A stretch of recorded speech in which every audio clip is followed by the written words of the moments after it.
KUMBI Asigi WANGOO NONGMAIKHONG AMADI ITHAI DAGI KUMBI BAZAR Phaoba LAKPAGI Lambi asi tha Asigi Tarakataruk Phaoba Manungda Shemjindrabadi Meeyam na Akanba Khongjang Chansgillagani HAINA KUMBI KENDRA Progressive Farmer Association gi President DINESH na CHEKSHIN wa THAMLAKLI Association na Yaifa Thausil VLF WANGOO Terakong KUMBI 2 WANGOO Light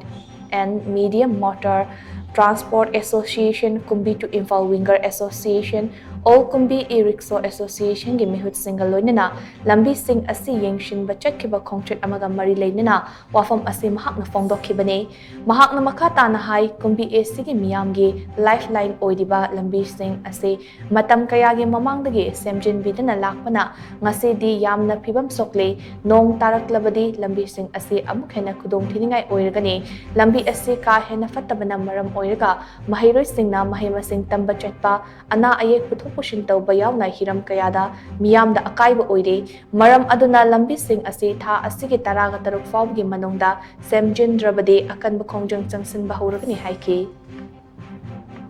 Mayam KUMBI KENDRA gi manungda leiba lambi thongi akhoi gi chatpa yadre lambi si aduna ngasi pali balenga asi laitarabani dina akhoi government Manipur government na ngasi hafta si manungda akhoi KUMBI 2 WANGOO ali ITHAI 2 KUMBI NONGMAIKHONG 2 KUMBI haiba lambi si ajugi matik fatare hojik lan number oiraga lan gi awaba saking phangiba KUMBI KENDRA jagani lambi si satra satri imai ben nong chuba matam ni chatpa yadre akhoi gi Manipur government na lambi asi akhoi gi ngasi date 10 ni date 16 burki manungda akhoi lambi si athu matamda akhoi Manipur government na sembi da bataragadi parda miyamna akhoi Akanba Khongjang Chansgillagani KUMBI 2 WANGOO gi lambi se lariba tang tra truk Phaoba gi manungda sembi dragadi akhoi maira paibi BLA ki site gi select group singi member singi site gi